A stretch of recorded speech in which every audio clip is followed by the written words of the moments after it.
Welcome to Arnie's Class Podcast. I'm Arnie Aniel. I'm an HR development consultant, an international public speaker, a workshop facilitator, a coach, and an educator. Life is a great opportunity, and we all learn life lessons every day. This podcast is all about those lessons.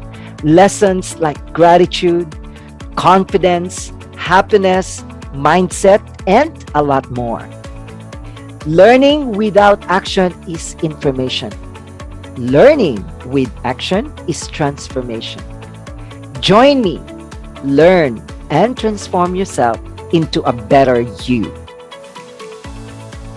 Life mates, welcome to another episode of Arnie's Class.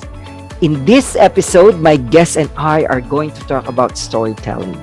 Storytelling is a powerful communication tool. It is interactive. We use words. It encourages active imagination. And stories are rich of traditions, customs, and beliefs from one country to another or one culture to another. We all tell stories. And if I may say, we all tell stories almost every single day. Some people might say that, no, I'm not a storyteller or I don't tell stories. Of course we do. We all do tell stories. Every time we talk to someone, we tell stories. Probably some of you are thinking too technical that when we say stories or a story, it means there are all the elements of the plot, the character, the conflict, the climax, and the resolution. A story can only have at least three elements of plot or characters and the surprising angles of it, which is like the conflict, the resolution, or the climax, all that. But by simply sharing something, a concept or an idea or information to someone, that's already telling story. We tell stories with goals of simplifying things because sometimes it's better to tell stories and people can understand more. Stories can unite people together. And I'm sure you know stories that connected people, that united people together. And stories can inspire us. That's the beauty of stories. You don't have to be a professional public speaker to tell stories. Because I already said, we tell stories almost every day. I'm very excited in this episode because my special guest is going to deliver a speech at the beginning of this episode before I start asking her questions. And I'm sure you're going to learn a lot from that story and from this episode. Life mates, what are your stories? What are the stories that inspire you, motivate you, or made who you are at the moment? Listen and learn. Life mates, welcome to another episode of Arnie's Class. And in this episode, I have a very, very special guest from Toastmasters International. My special guest is a Toastmasters for more than 30 years. More than 30 years. And she has served different roles and different positions in club and district levels in Toastmasters International. Other than that, she's a member of international clubs around the world with careers in graphic arts, high tech, culinary, and now a writer. Ladies and gentlemen, my guest is an international test speaker, a storyteller, and a public speaker who has mentored speakers around the world. So please welcome my very special guest, Sandra Savage. And to start this episode, she's going to start with a speech on paradigm shift. Please welcome Sandra Savage. Thank you so much. I want to tell you about an experience I had back in 1988. As I drove across the United States from Minnesota to California, I kept tuning the dial on my radio station, trying to get the best reception possible for public radio. They were talking so much about the new technology and the paradigm shift. And I went, I'm part of that paradigm shift. Yet I had no idea what that meant. So before I went and bragged to my mom, I picked up a dictionary and I looked up its definition, and it didn't really help.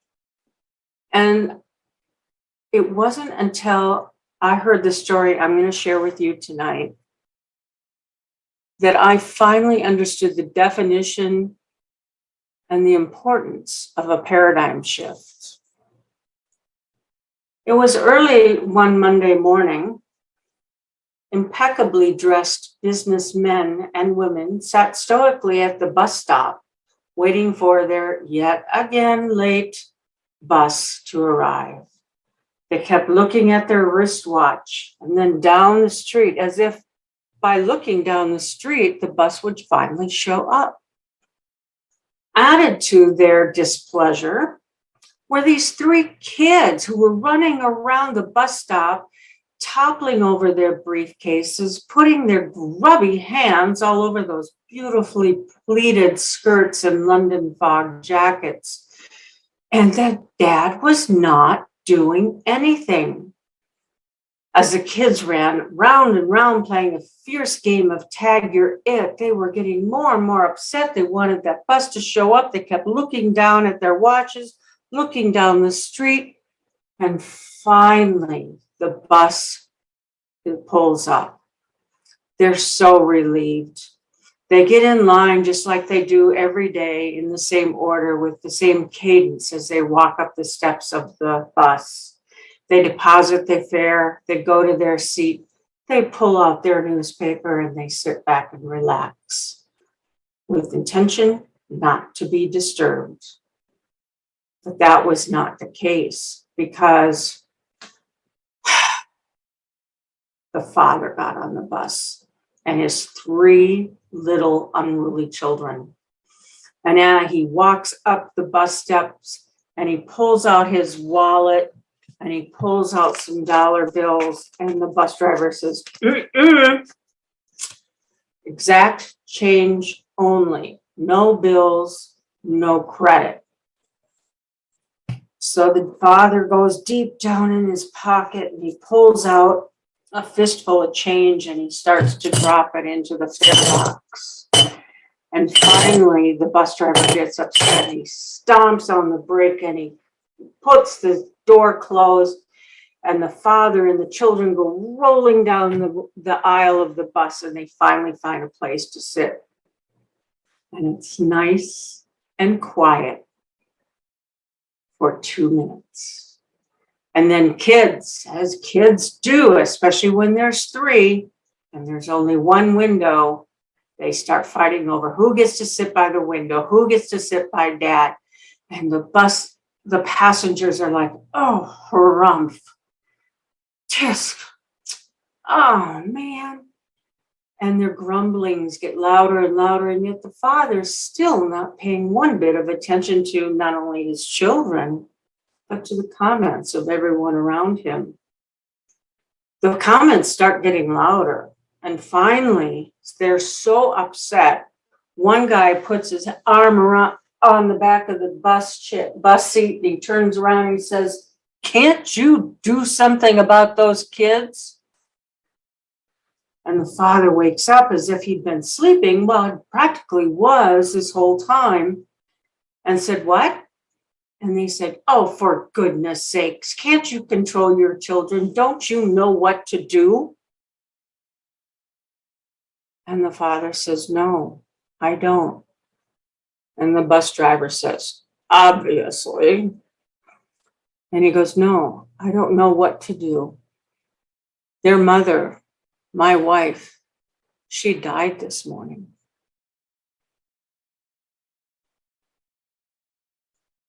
If a paradigm shift had a noise, it would have been as loud as that bus pulling over to the side of the road, stomping on the brakes, and everybody rushing back to offer the father dinners brought to his home, hours of babysitting, phone calls, just a hi, how are you? Are you doing okay?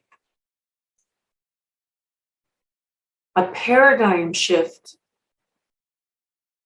means things can't go back the way they were. Things had to change.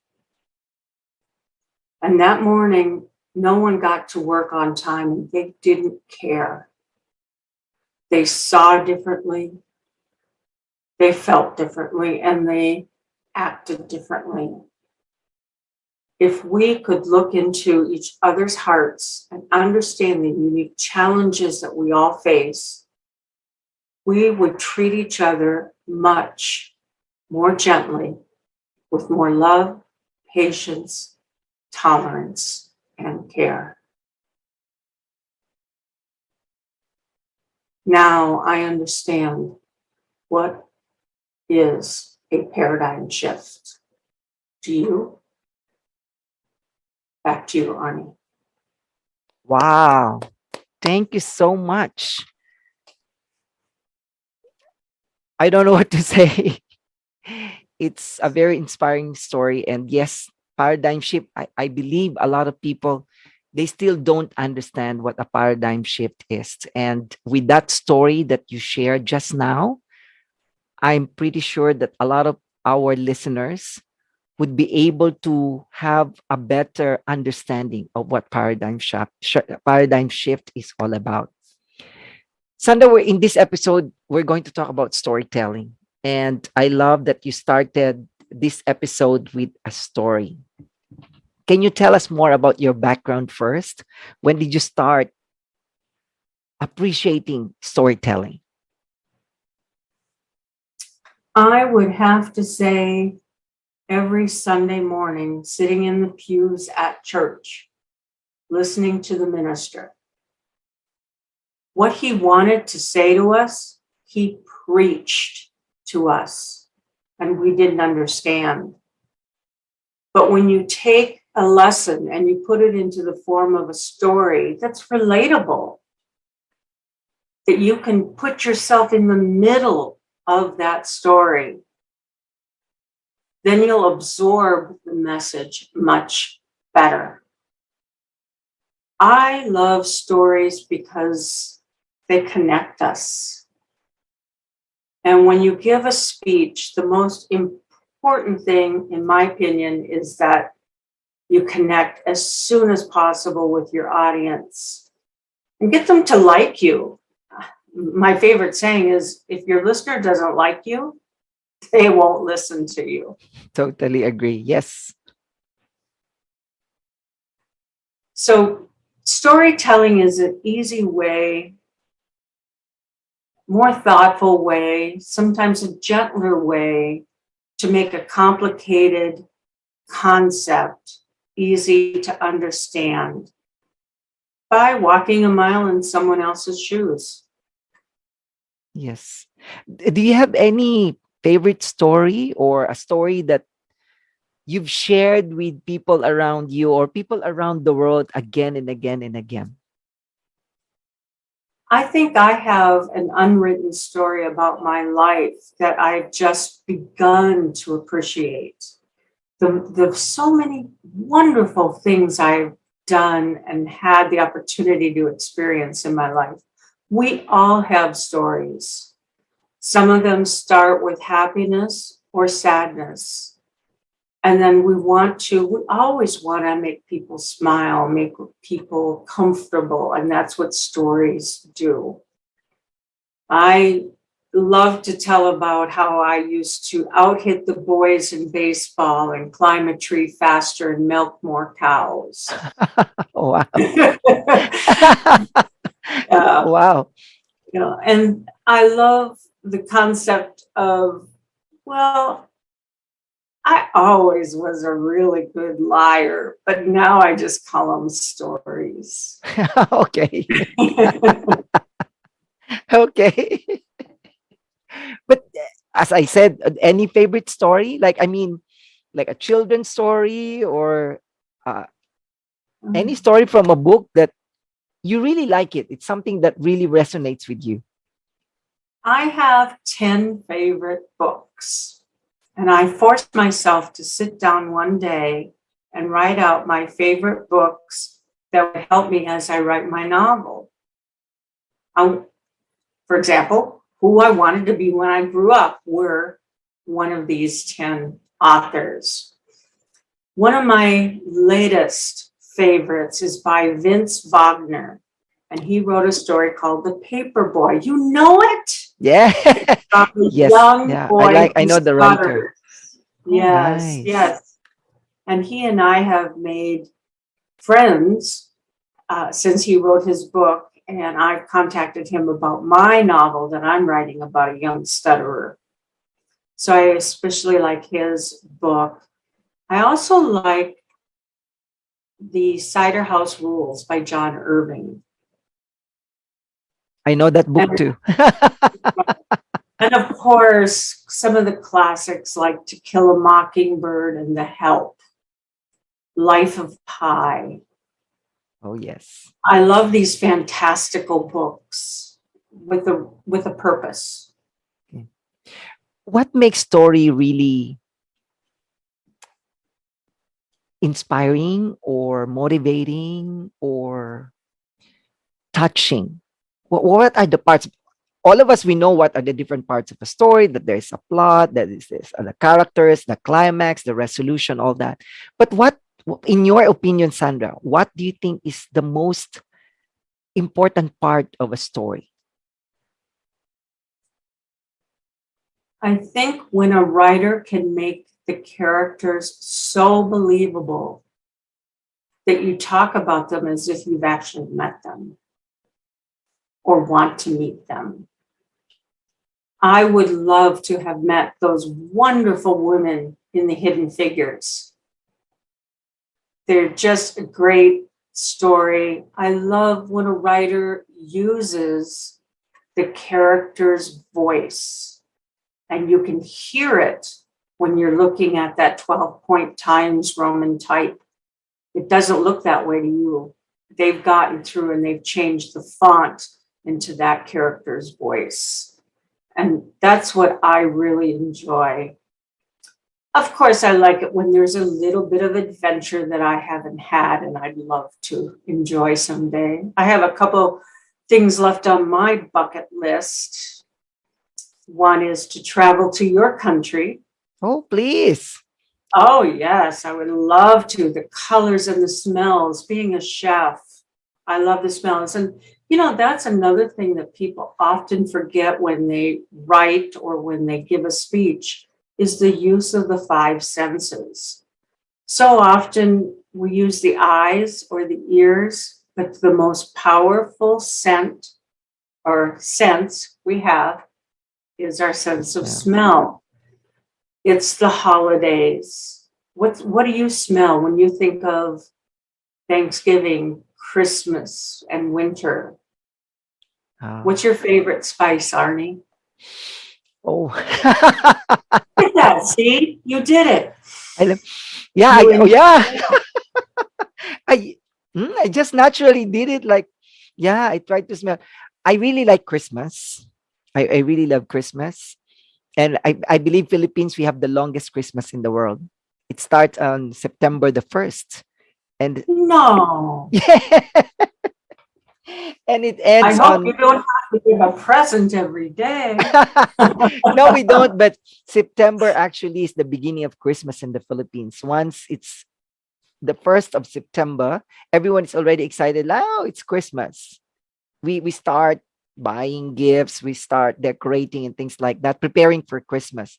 And then it ends by second Sunday of January on the Three Kings. So And do you eat and eat and eat? the eating takes part in December, not really from September 1. For me, I really like the smell of my mom's food, especially Filipino dishes. I what spice do I really like? Oh, it's a combination of everything.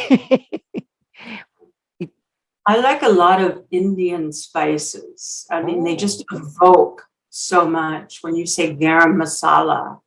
Oh, or yes. curry and how your house smells like curry for at least 2 days. And I love cardamom. But one of my mentees taught me a valuable lesson. She gave her icebreaker speech, and she talked about trips to grandma's and taking a bath with Mr. Bubbles. And everybody smiled in the audience. Finding something that you can relate each other to is so powerful when you're telling a story, giving a speech. Yes. You know, here in the United States, we have hitchhiking. You stick your thumb out when you run out of gas or you just want to bum a ride someplace. I always say that that's your first step in a speech, is put your thumb out and see if you can attract anybody by connecting with them. If they like the way you look, if they feel they can trust you, if they look like you'd be someone fun to talk with. You know, use your thumb, go out and hitchhike. And smells are, you know, the windows are up, but if you can get a smell into someone's car, they'll pull over and pick you up. Nice. In Yeah, but Asia, awesome. it's not common to hitchhike. No, I've talked in many other countries, and even in California where I came from, you couldn't hitchhike. But from Minnesota, we would. Minnesota is a very nice farming, wonderful Scandinavian, always want to make you happy kind of people. So, and Nice. another thing that's really effective is, of course, your sense of taste. Your tongue and your smell are pretty much the same. What's hard to get across in a speech is the sense of touch. And I think it's underutilized, but it's difficult. So I always say lean on your nose, I you know, see. invoke something that people can smell that makes them, like you did, involuntarily take in Yeah. a deep breath. And they do that. Yes. Yeah. I mentioned about your four careers, Sandra. What's your story? Like moving from a graphic arts, high tech, and then culinary, and then now a writer. Tell us your story. Well, if you knew my mom, you would know I come from a long line of hardworking women. My mom is 6'2". I'm only 6 foot tall. Oh wow, I'm only 5'6". And mom was always hardworking, and I got a good work ethic from her. But I've always been curious. And at the same time, I'm very just driven to be the best. And that best, as we have talked in the past about, to me, wasn't necessarily, say, getting my DTM as a toastmaster, but improving my communication skills and trying to figure out the best way to talk to someone. The worst situation for me is when someone says at a cocktail party, "So, Sandra, what do you do for a living?" Oh, I hate that question. But being able to wrap up quickly what you do for a living is it's important in all phases of your life. But I'm very driven towards being successful. And I enjoy it. I still love learning new computer things and new culinary tricks, and I watch all the food channels and talking with other authors. I just never want to grow up. I just want to keep learning and exploring and never running out of time. Nice. That's very nice. I hope that everybody has the same mindset, just like you. I myself also been to different careers, and next year I'll hopefully I can open my own clinic to be a sex coach and consultant. I'm doing the course right Ah, now in the US. yeah. Yes. So I think we're on the same boat. But what is the best story about you? Sandra, that you consider can inspire others? Like when you tell this story, not only to your family, but friends and toastmasters and speakers around the world, what is it that can really inspire other people? What's your personal story? It's funny you mention that because it ties back to the paradigm shift. When I was 13, I started working at my mom's restaurant. And there was a guy that came in every Monday night, an older gentleman, very nice. And he always made sure he sat in my section. And Monday night was tapioca pudding night. And by the time he came in, the pudding was all gone. Oh, So I would always hide one. The other waitresses knew. They knew that was for Hans. And one night he came in really sad and defeated. And I said, Hans, what's wrong? And he says, well, I went to spend the weekend with my daughter and her children, and she wouldn't let them call me grandpa. They have to call me uncle. And I said, oh, Hans, I've never had a grandpa. Would you be my grandpa? So he started coming over to dinner at my mom and dad's house with myself and my sister, who's younger than me, and the little brother. And then he'd come up with us to the cabin on the weekend in Wisconsin. And then a year and a half later, we introduced him to Grandma. And they were married for 17 years. oh, wow. During that whole time, I never met his family. And it wasn't until his funeral that I got to meet him. And they told me stories that he would tell them about me. He'd go on and on and on about how he was accepted into this huge family. I'm one of 32 cousins. And, this surrounded by all this love. And my grandma was not an easy woman. And she'd get in a tizzy, and he would just grab her hand and pat it and say, there, Mary, there. And at his funeral, they kept saying how wonderful it was that Hans had a chance to be with a family that accepted him because his own family hadn't, because he was a recovering alcoholic, which is a part of him I never knew about. But I got to know him for 19 and a half years. That's a beautiful story, Sandra. I didn't have his baggage to judge him by. I judged him and accepted him for who he was with me and with my family. So he was a wonderful man, very, very fun. And he loved Grandma. God bless him. He loved Grandma. I like that. Thanks for sharing that story. That's your personal story. How about Sandra? Have you heard a story, or have you heard stories that really resonated and then you also shared it with other people? It's a story about others, but you yourself was inspired by the story, and then you share them to other people as well. I have to admit, it is a toastmaster story. And it's about a gal I got to know through one of the international clubs I belong to. Her name is Gittel. She's from Israel.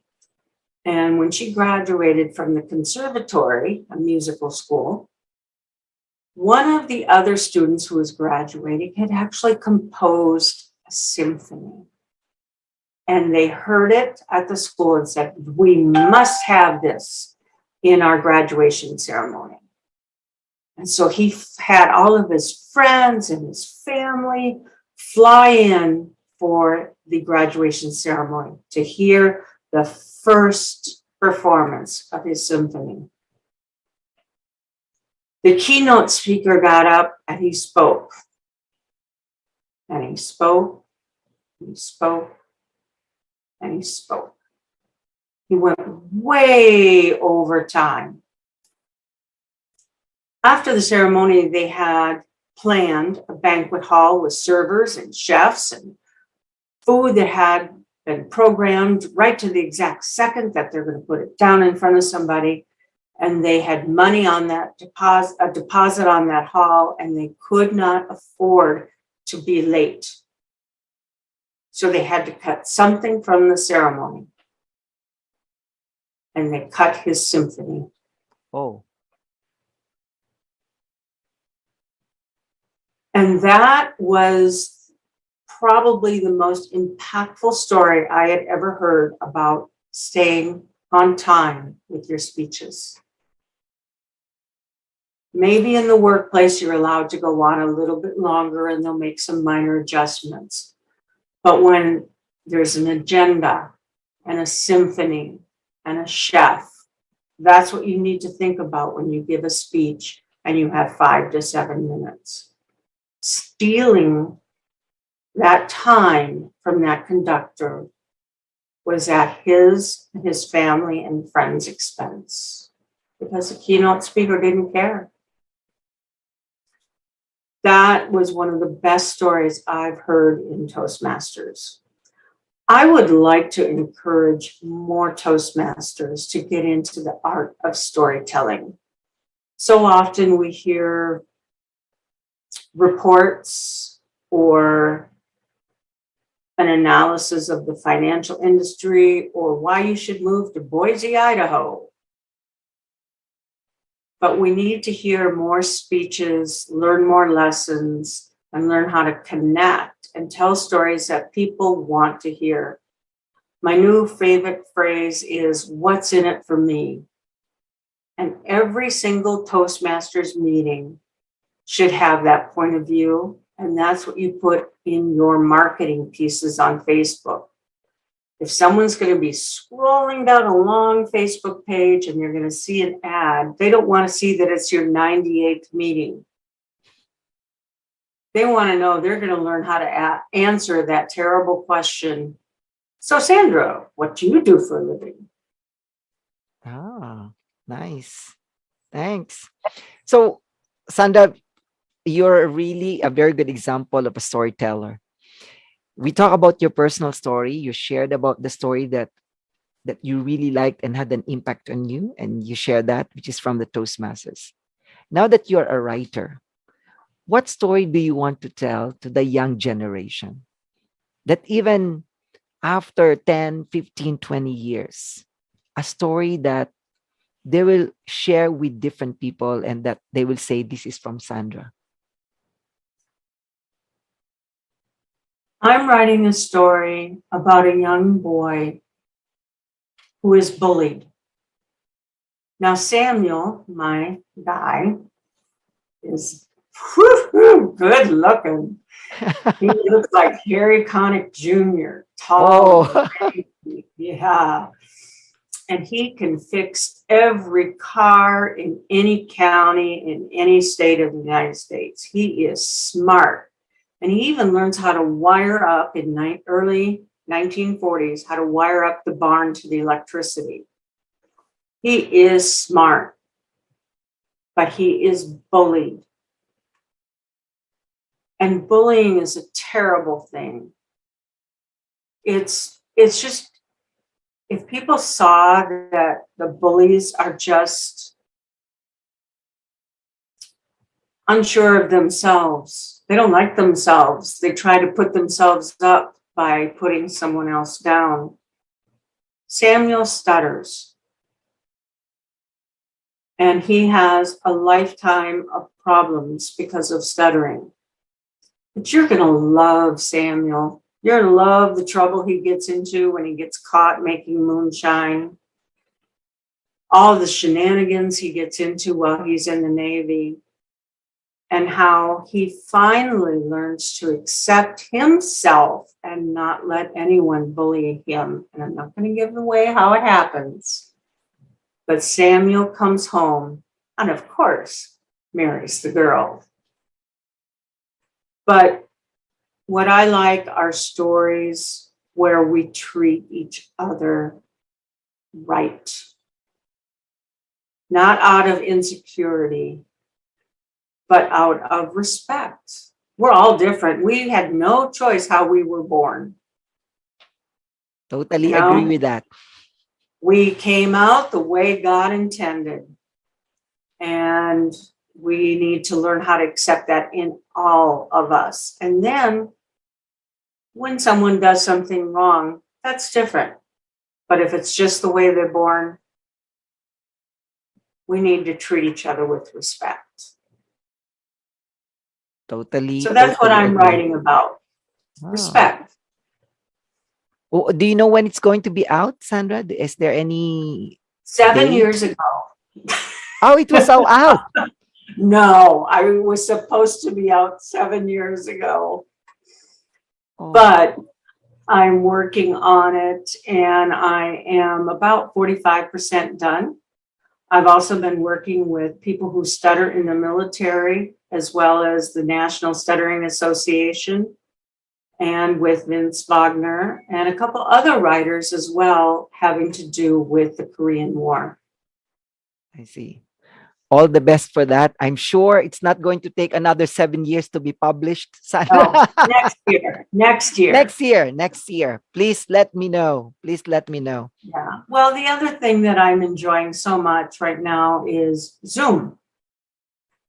With Zoom, I can give a speech in any country. I can meet new people. My last mentee is from Nigeria.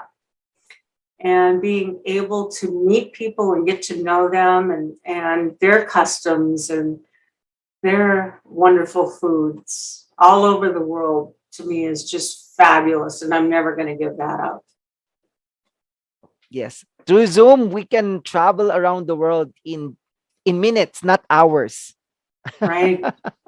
Well, Nigeria would be 20 hours. Yeah. But Yeah. with Zoom, you can do that in a minute. It's wonderful. It's wonderful. I'm actually enjoying Zoom for Toastmasters and for other events that I go to, having to do with music and stuttering and military. It's a great way beyond Google to actually talk to people who have the information that is like a story, much more interesting than reading it in Wikipedia. Yes.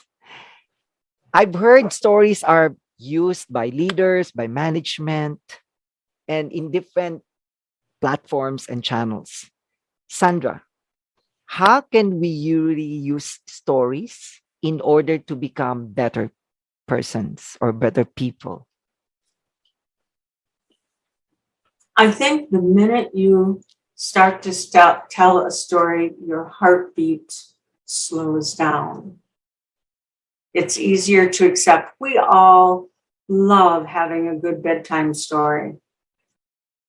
And telling stories as a way to communicate a difficult concept is really important, but it's hard to figure out how to write a story.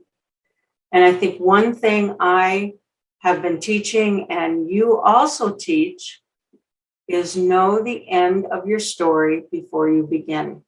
Know where you want to go. Know what you want your listener to feel, to do, and to keep in their hearts for a very long time. And then from there, figure out how to go back and stick your finger out and hitchhike and get someone aboard with your story.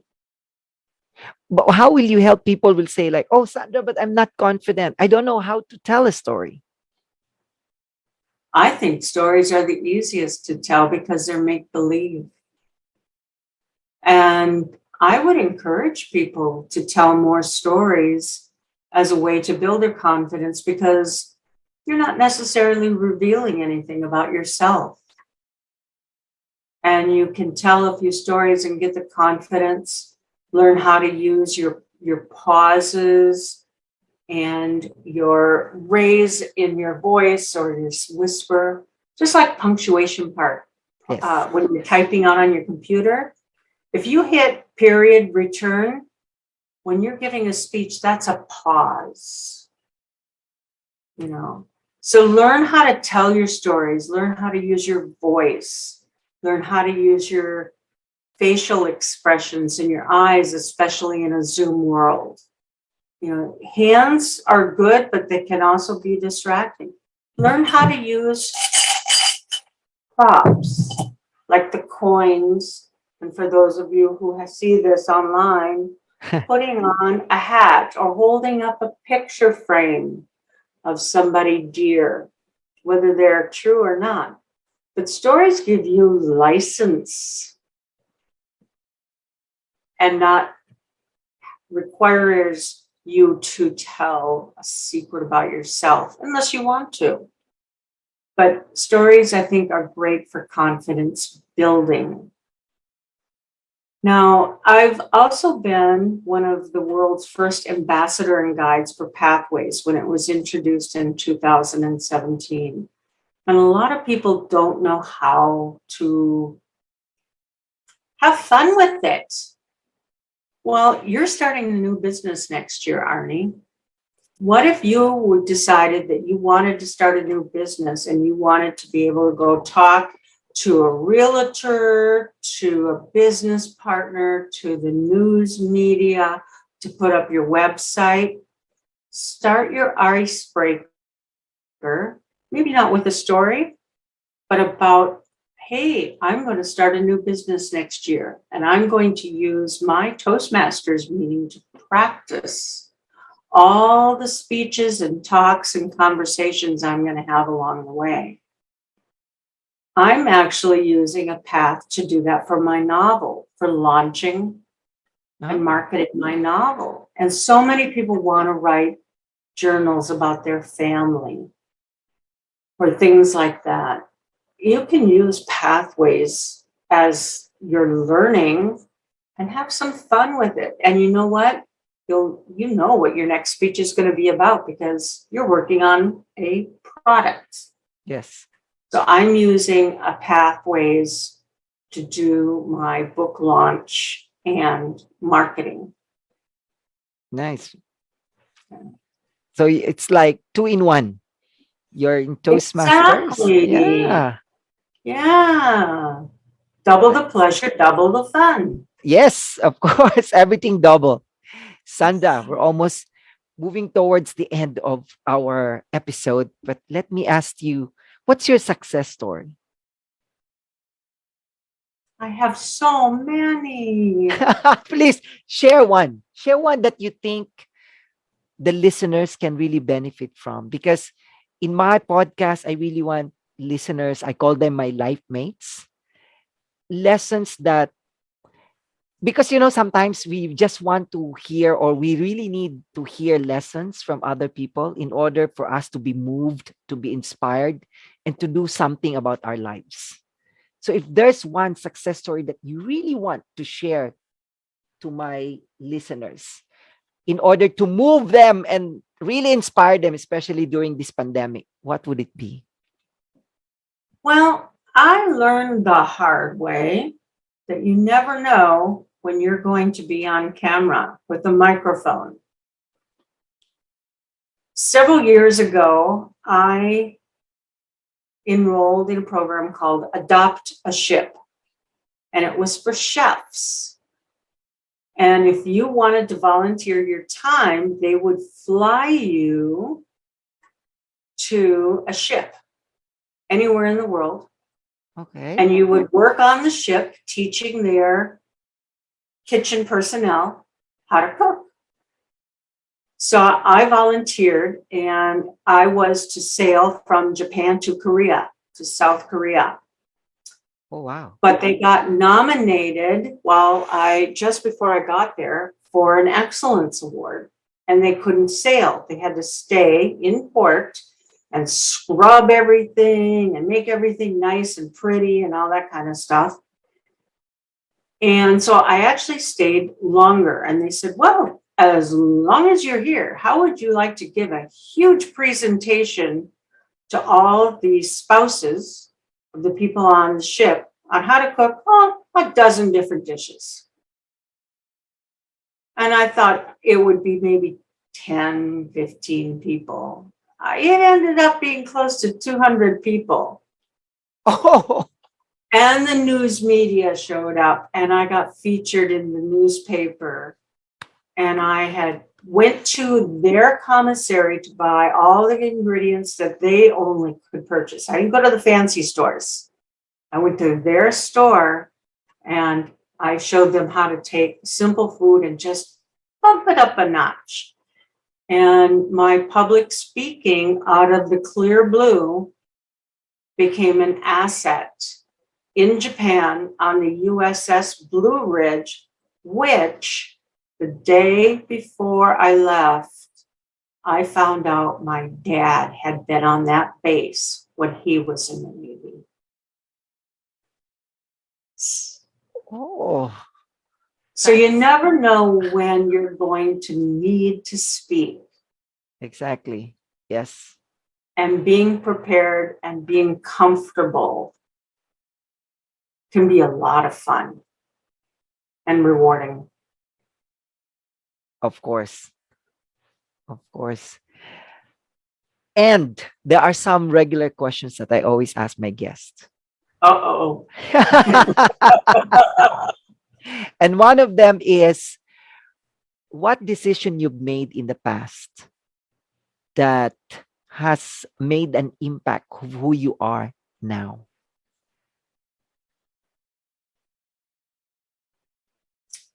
I would have to say that I never saw being a girl as being different than a boy. I never let my gender, my height, my age, my Minnesota accent, experience in life hold me back. If I felt I could do it, I would do it. If I thought I might be able to do it, I'd push myself and do it. And I've never regretted a single decision I've made. I push myself because I have had the experience, like on the USS Blue Ridge over in Japan, where I had to push myself out a little bit out of my comfort zone. But the reward was worth it. It was awesome. I got treated so well over there. They took me over to Mount Fuji and to some of the religious shrines and out for shabu shabu. And it's because I put myself out there. How long did you stay, Sandra? 2.5 weeks. And it just so happened because they had to stay in port that instead of being up on the 4th bunk bed, which, no way, I got to stay in one of the officers' cabins for that whole time. So, nice. Yes. We're talking about stories. We're talking about your book, which I'm sure going to be published next year. If someone or you yourself is going to write your life as a book, what would be the title? And what will be the genre of this book? Unconventional would be the title. I don't do things because that's the way it's written. I do things because it's more effective. I often look at our toastmasters meetings where we do things with the gavel. I've never seen a gavel in my life. I want to go to a toastmasters meeting that benefits me and benefits others, not just goes by the book. Put yourself out there to be a mentor. Meet people. I just find people fascinating. And, I have one more story for you. Please. My Auntie Lane was stricken with polio when she was a child. And she went on and never let that put a damper on anything she did. She did everything. She had 7 children and she was a shelter home for over 2,000 children. Oh. She took those kids in the middle of the night when the police came to get the parents and put them in jail, and the children needed a safe place to go. My grandma, my challenging grandmother, would get this first phone call after my Auntie Lane was told that she had a child that was coming over. And grandma would grab a skein of yarn and her knitting needles, and she would go over and she would measure out the kid's foot, and she would make the most butt ugly slippers those children could ever have. But it was their pair of slippers, homemade by my grandma. So I was raised by a lot of wonderful, wonderful people. I have great stories about, as I mentioned, milking cows and going skinny dipping and squishing my feet in cow pies. I mean, I'm unconventional, and I've loved every minute of it. See, every story, we always say that there's a moral story. Oh, hundreds. So with your book, will be titled Unconventional. What would be the moral story that you want It'll be the everyone? moral of the story. Yes. Be yourself. Be yourself. That's the best person you can be, is yourself. And if you need a little shining up once in a while, well, get out a rag and do it. Don't just accept somebody you're not happy with. If you're not happy, find out what makes you happy. Mine is the smell of cardamom, curry. Not cinnamon? Yeah, cinnamon, yes. But you also get that in your cardamom too. Ah, yes. Yes. Do you still cook, Sandra? Oh, yes. Oh, yes. I make some great food. The other day I made a big, huge 20-gallon pot of creamy tomato basil bisque. And it is so bad for you. It is so good that it's so bad. Yes, yes. And I love to make my grandma's cinnamon rolls. And at this time of year, she made her date nut balls. Oh. And it was dates and Rice Krispies. And you roll them around and make balls, and then you roll them in coconut. And they're so good. You're making me hungry. I'll send you the recipe. I have published a couple cookbooks. Oh. And when I first met my husband, it was a few months before Christmas. And what do you give a guy you just started dating? A teddy bear? I mean, so I wrote him a cookbook and had it professionally published. And here's this big, guy, working on all his cars and all his stuff, walking in with this beautiful cookbook, and he carried it around for 2 months. He says, my girlfriend made this for me. They're very proud. Yeah. Boyfriend. He's actually a pretty good cook now, too. Oh, so you both cook now? Yes, it's nice. What's your favorite dish or cuisine, if I may ask? Well, I make slow braised short ribs that take 36 hours. 36 hours.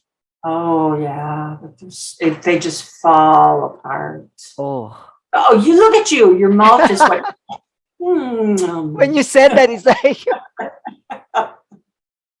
as I said, you're making me hungry, Sandra. Oh, wow. Maybe I should take something to eat after this podcast. People accuse me of that a lot. They go, I'm getting hungry. Yeah, I'm sure my life mates are also hungry while listening to us. Yeah. And I catered my son's wedding. And so he picked out all his favorite dishes for me to cook for his wedding. The busy mother. Yeah, of the groom. it was nice. I was very honored that he asked me to do that. He's Yes. only 6'6". What? Yes. How about your husband, Sandra? He's 6'1". And I Oh, don't know if you wow. saw how much larger my smile just got, but he's a keeper. Wow. A tall family with Yeah. so much talent and Yes. stories Yeah. to tell. Yes. And I Sandra. also make a mean batch of moonshine too. Oh, maybe I should go to the US if I can next year. I It's, still have my it's visa. illegal here too. Unconventional. Yes, you are. You've shared stories. I've heard a lot of stories, and I really like this podcast because it's an example of what the topic is all about, telling stories. Sandra, They, they are for the heart. yes, yes. Sandra, if there's one thing that you can tell the young generation, what will it be? Because I I'm know already the sorry. jealous. No, I I'm know jealous. already that you said that be yourself because the best person you can be is just yourself. But what is it like a lesson that you've learned all throughout these years, aside from being yourself, that can really help these young people to be successful, to be happy? Yeah. You know, you always think you have more time and then, you won't forget this moment, but you do. And we're so lucky to have smartphones that we can take pictures and chronicle our lives and cherish that. Cherish that. Use today's technology for the old fashioned history of writing down your memories. And don't forget about them and share them. I wish, I'm trying now to get more and more information about my dad and some of my other relatives that are no longer with us. And I'm losing generations of people who can tell me about them. And I think we're very lucky that we can just quickly pull out our smartphone, take a picture, and tuck it away. And I think that arrange all the pictures nice and neat, write a story, then throw them all up in the air and write your story over. And always do that with your life. Nice. Very well said, Sandra. Again, thank you so much for being my This has been guest. fun. I had fun listening to you, and you're really unconventional. You're a star, Sandra. You are a star. Sandra, Well, come to America and I'll make you some nice food. yes, we'll do that. We'll do that. Sandra, if people wants to reach you, they want to contact you, how can they reach and contact you? On my Facebook page, Sandra Savage. I live in Boise, Idaho. I just moved there so I can be closer to the cows. And reach out Okay. to me on Facebook. I don't do Twitter or any of the others because I got so much going on just with Facebook. And, I know. It can keep you yeah, like busy the whole day. it does. It does. And it's fascinating to see what other people are doing and discussing and celebrating, especially at this time of year. I would love to keep in contact with anyone who wants to, talk about what it's like to give speeches or to write a book, or if they want to learn an unconventional way of how to use pathways. Nice. I'm sure people will contact you, and you're already on your 12th mentee. Is that right? 12th, yes. And then I just took on sponsoring a club up in New Brunswick, Canada. So that's been real fun, and I get to use a lot of my graphic design expertise in helping them put together their marketing ads. So, I think so many of us forget how talented we each are. and we hide it or don't acknowledge it. And we need to make sure that we use the talents that we've got and then go pick up a few more. Yes, of course. Some people, they always say, oh, not creative. Oh, I don't know how to do it. I'm sure we all have that kind of creativity Mhm. within us. It just need to be tapped and just use it, Yeah. You'll be practice it. surprised. You'll be Yes, surprised I know. pleasantly. I Yeah. know. So thank you very much again from the bottom of my heart. And I wish you a meaningful, safe holiday cheers this Christmas and New Year. And of course, I wish you all the best for 2022. I'm looking forward to 2022. I think, so many of us look at COVID and everything as, well, it is awful, yes, but look what it's given us. It's given us technology now where we can reach out anywhere. We can learn. There are more and more colleges and schools online, and so many things are accessible that weren't before. And so we should take advantage of this opportunity and not let it pass us by. I couldn't agree more. People just keep on looking at the negative side of it. They forget to look on the positive side of it. What's the blessing out of this situation? And I think we will feel better if we just, because for me, in every situation, there will always be a blessing. And sometimes we just really have to look harder in order to see that blessing. But instead of looking at the negative side of it, let's just look on the blessing. What's the blessing out of this situation? And I'm sure there's always a blessing. There's new roads ahead. Yes, yes. Again, thank you so much, Sandra. And to my life mates, if you like this episode, please share with your family and friends and learn. This is Arnie saying thank you so much. And it's been a wonderful time with Sandra. Thank you so much. And until my next episode.